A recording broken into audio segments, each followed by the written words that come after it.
வாழ்க வளமுடன். ஓம் நமச்சிவாய. அனைத்து தமிழ் உள்ளங்களுக்கும் வணக்கம்.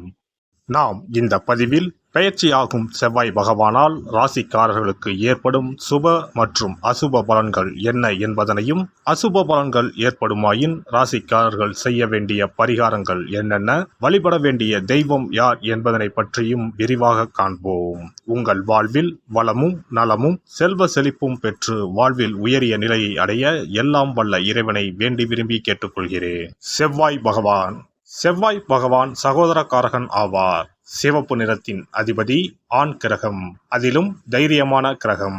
செவ்வாய் துடிப்பானவர், இளமையானவர், இள ரத்தம், வீரமான கோபமான இளைஞனை போன்றவர். எதற்கும் பயப்பட மாட்டார், துடிப்பானவர். தைரியத்தையும் வீரத்தையும் குறிப்பவர் செவ்வாய் பகவான். இவர் கிரகங்களின் தளபதியாக கருதப்படுகிறார். செவ்வாய் பகவான் மேசம் மற்றும் விருச்சிக ராசிகளின் அதிபதியாக உள்ளார். ஒருவருடைய ஜாதகத்தில் செவ்வாய் சுபஸ்தானத்தில் இருந்தால் அந்த நபர் வீரம், தைரியம், ஆற்றல் மற்றும் சக்தி வாய்ந்தவராக இருக்கிறார். அனைத்து கிரகங்களும் ஒரு குறிப்பிட்ட காலத்தில் தங்கள் ராசியை மாற்றுகின்றன. இவற்றின் தாக்கம் அனைத்து ராசிகளிலும் காணப்படும். செவ்வாய் பெயர்ச்சியும் அனைத்து ராசிக்காரர்களின் வாழ்விலும் ஒரு குறிப்பிடத்தக்க தாக்கத்தை ஏற்படுத்தும். இந்த வருடம் ஜூன் 1ஆம் தேதி சனிக்கிழமை அன்று செவ்வாய் பகவான் தனது சொந்த ராசியான மேசத்தில் பயிற்சியாக உள்ளார். செவ்வாய் கிரகத்தின் இந்த பயிற்சியானது மாலை 3:39 நடைபெறும். செவ்வாய் பகவான் ஜூன் 1 முதல் ஜூலை 12 வரை மேசராசியில் இருப்பார். மேசத்தில் ஏற்படும் செவ்வாய் பயிற்சியானது ருச்சக ராஜயோகத்தை உருவாக்கும். இதனால் சில ராசிக்காரர்களுக்கு அற்புதமான நற்பலன்கள் கிடைக்கும்.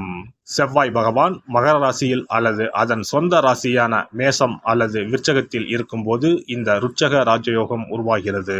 இந்த அற்புதமான சேர்க்கை ஏற்படும் போது அதன் செல்வாக்கின் கீழ் உள்ள ராசிக்காரர்கள் மிகவும் தைரியமாக, துணிச்சலாக மாறுகிறார்கள். சமூகத்தில் அவர்களின் கௌரவம் அதிகரிக்கிறது. பணிபுரியும் இடத்தில் தனி மரியாதை கிடைக்கிறது. இனி செவ்வாய் பெயர்ச்சியால் ஏற்படவுள்ள ருச்சக ராஜயோகத்தால் அதிகப்படியான நல்ல பலன்களை அடைய உள்ள ராசிகளை பற்றி காண்போம். எந்த ஒரு நிகழ்ச்சியாக இருந்தாலும் தலைமை தாங்க ஆசைப்படும் மீனராசி அன்பர்களே, நீங்கள் நிதானமாக முடிவுகளை எடுத்தாலும் எடுத்த முடிவில் மாறாதவர். இந்த செவ்வாய் பெயர்ச்சியில் எல்லா வகையிலும் நிம்மதியும் மகிழ்ச்சியும் உண்டாகும். எடுக்கும் எல்லா முயற்சிகளிலும் வெற்றிகள் கிடைக்கும். புதிய நண்பர்களின் சேர்க்கையால் உதவிகள் கிடைக்கும். பணவரத்து அதிகரிக்கும். வீடு கட்டும் பணியில் ஈடுபட்டு இருப்பவர்கள் தொடர்ந்து அதனை செய்து முடிக்க எடுக்கும் முயற்சிகள் சாதகமான பலனை தரும். கையிருப்பு கூடும். இதுவரை இருந்த தொல்லைகள் நீங்கும். நீண்ட தூர பயணங்களால் லாபம் உண்டாகும். மனதில் தைரியம் பிறக்கும். வாக்கு வன்மையால் ஆதாயத்தை பெறுவீர்கள். உயர்மட்ட பதவியில் உள்ளவர்களின் உதவிகள் கிடைக்கும். தொழில் வியாபாரம் சற்று நிதானமாக நடக்கும். எதிர்பார்த்த லாபம் இருந்தாலும் தொழில் தொடர்பான செலவும் கூடும். சரக்குகளை வாங்கும் போது கவனித்து வாங்குவதும் பாதுகாப்பாக வைப்பதும் நல்லது. உத்தியோகத்தில் இருப்பவர்கள் கூடுதலாக பணியாற்ற வேண்டியிருக்கும். பதவி உயர்வு கிடைக்கலாம். குடும்பத்தில் இருப்பவர்களுடன் கோபப்படாமல் நிதானமாக பேசி அனுசரித்து செல்வது நல்லது. சகோதரர் வகையில் உதவிகள் கிடைப்பதில் தாமதம் உண்டாகலாம். உடல் ஆரோக்கியத்தில் கவனம் தேவை. கணவன் மனைவிக்கு இடையே இருந்த மனஸ்தாபம் நீங்கும். விருந்து கேளிக்கை நிகழ்ச்சியில் கலந்து கொள்வீர்கள். பெண்களுக்கு ஆடை ஆபரணங்கள் வாங்கும் எண்ணம் அதிகரிக்கும். நிதானமாக பேசி மற்றவர்களிடம் அனுசரித்து செல்வது காரிய வெற்றிக்கு உதவும். கலைத்துறையினருக்கு எதிர்காலத்தை கருத்தில் கொண்டு சில திட்டங்களை ஆலோசிப்பீர்கள். எந்த சூழ்நிலையிலும் மனம் தளராது விடாமுயற்சியுடன் காரியங்களை செய்யுங்கள். வாகனங்கள் வாங்கும் யோகம் உண்டாகும். சிலருக்கு மருத்துவ செலவுகள் ஏற்படும். வீட்டை விட்டு வெளியில் தங்க நேரலாம். கடன் விவகாரங்களில் கவனம் தேவை. உபத்தொழில் தொடர்பான காரியங்கள் தாமதமாக நடக்கும். அரசியல் துறையினர் மேலிடத்திற்கு பயந்து வேலை செய்ய வேண்டியிருக்கும். உழைப்பு அதிகரிக்கும். நண்பர்களுடன் கருத்து வேறுபாடுகள் உண்டாகலாம். உங்கள் வசம் உள்ள ஆவணங்களை கவனமாக பார்த்து கொள்வது நல்லது. சொத்து விவகாரங்களில் கவனம் தேவை. எதிர்பாராத செலவுகள் உண்டாகும். நீங்கள் ஆவலுடன் எதிர்பார்த்த காரிய வெற்றி கிடைக்கும். மாணவர்களுக்கு கல்விக்கு தேவையான உபகரணங்கள், புத்தகங்கள் வாங்குவீர்கள். கூடுதலாக நேரம் ஒதுக்கி பாடங்களை படிக்க வேண்டியிருக்கும். நட்சத்திர பலன்கள் பூரட்டாதி 4ஆம் பாதம். தொழில் வியாபாரத்தில் ஈடுபட்டு இருப்பவர்கள் பார்ட்னர்களை அனுசரித்து செல்வது வியாபார வளர்ச்சிக்கு உதவும். தொழில் தொடர்பான அலைச்சல் உண்டாகலாம். உத்தியோகத்தில் இருப்பவர்கள் மேல் அதிகாரிகள், சக ஊழியர்களிடம் அனுசரித்து நடந்து கொள்வது நல்லது. உத்திரட்டாதி நட்சத்திரம் குடும்ப விஷயத்தில் அந்நிய நபர்களின் தலையீட்டை தவிர்ப்பது நல்லது. கணவன் மனைவி ஒருவருக்கொருவர் விட்டு கொடுத்து செல்வது மன அமைதியை தரும். வாழ்க்கை துணையின் உடல் நலத்தில் கவனம் தேவை. பிள்ளைகளிடம் அன்பாக பேசுவது நன்மை தரும். ரேவதி நட்சத்திரம் எந்த நிலையிலும் மனம் தளராது காரியங்கள் செய்வது வெற்றியை தரும். வாக்குறுதிகளை தவிர்க்கவும். மாணவர்கள் யாருக்கும் உத்தரவாதம் அளிக்காமல் இருப்பது நல்லது. கல்வியில் கூடுதல் கவனம் தேவை. தினமும் வீட்டில் பஞ்சமுக தீபம் ஏற்றி தரிசித்து வர மன அமைதி கிடைக்கும். காரிய அனுகூலம் உண்டாகும். நவ கிரகங்களில் சூரியனுக்கு அடுத்தபடியாக செயல் ஆற்றல் உள்ள கிரகம் செவ்வாய். ஆளுமை திறன், ஆற்றல், வீரம், அதிகாரம் செய்தல், வளைந்து கொடுக்காத தன்மை, தர்மம், நீதி, நேர்மை, நியாயம் போன்ற அம்சங்கள் கொண்ட கிரகம் செவ்வாய். செவ்வாய் பலமாக இருந்து நல்ல ஆதிபத்தியம் பெற்று அவரது தசை நடக்குமானால் சகோதர சகோதரிகள் மூலம் பெரும் அனுகூலம் ஏற்படும். பெரிய பதவிகளில் உள்ளவர்கள் தொழில் அதிபர்களின் தொடர்பு கிடைத்து அதன் மூலம் முன்னேற்றம் உண்டாகும். பலமற்ற ஆதிபத்தியம் பெற்று தசை நடக்குமானால் கீழே விழுவதும் அடிபடவும் நேரிடும். வாகன விபத்துக்களை சந்திக்க நேரிடும். இரத்த காயங்கள், வெட்டுக்காயங்கள், இரத்த சம்பந்தமான நோய், சித்தப்பிரமை, தலையில் அடிபடுதல் போன்றவற்றை ஏற்படுத்துவார் செவ்வாய் பகவான்.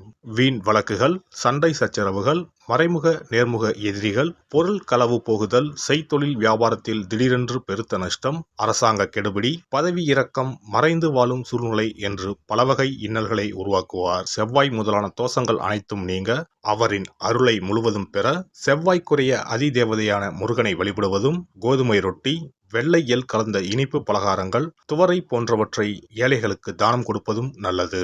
செவ்வாய் கிழமைகளில் விரதம் இருந்து செவ்வாய் பகவானுக்கு விளக்கேற்றுவது, சஷ்டி விரதம், கிருத்திகை விரதம் மேற்கொள்வது, தினமும் கந்த சஷ்டி கவசம் படிப்பது நல்லது.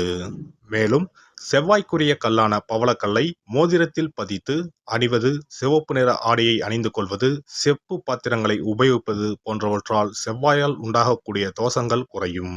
செவ்வாய் பகவானுக்கு செய்யும் பரிகாரங்கள் அனைத்தும் முருகனுக்கு உகந்தது என்பதால் முருகனின் திருவருளும் கிட்டும். திருமண வாழ்க்கையில் செவ்வாய் பகவானுக்கு முக்கிய பங்கு உண்டு. திருமணத்துக்கு வரன் பார்க்கும்போது பிள்ளைக்கோ அல்லது பெண்ணுக்கோ செவ்வாய் தோஷம் இருக்கிறதா என்றுதான் முதலில் கேட்பார்கள். அந்த அளவுக்கு செவ்வாய் தோஷம் மிகவும் முக்கியமானதாக பார்க்கப்படுகிறது. ஒருவரின் ஜனன ஜாதகத்தில் லக்னம், சந்திரன், சுக்கிரன் ஆகியோருக்கும் செவ்வாய் இருக்கும் இடத்துக்கும் உள்ள தொடர்பை கொண்டுதான் செவ்வாய் தோஷம் ஒருவரின் ஜாதகத்தில் எந்த அளவுக்கு வலிமையாக இருக்கிறது என்பதை கணிக்க முடியும். செவ்வாய் தோஷம் இருக்கிறது என்றால் நம்பிக்கையோடு மிக எளிய பரிகாரங்களை செய்வதன் மூலம் தோஷ நிவர்த்தி பெறலாம். செவ்வாய் தோஷம் என்பது திருமண தடையை ஏற்படுத்துவது மட்டுமல்லாமல் மேலும் பல இடையூறுகளையும் ஏற்படுத்தும்.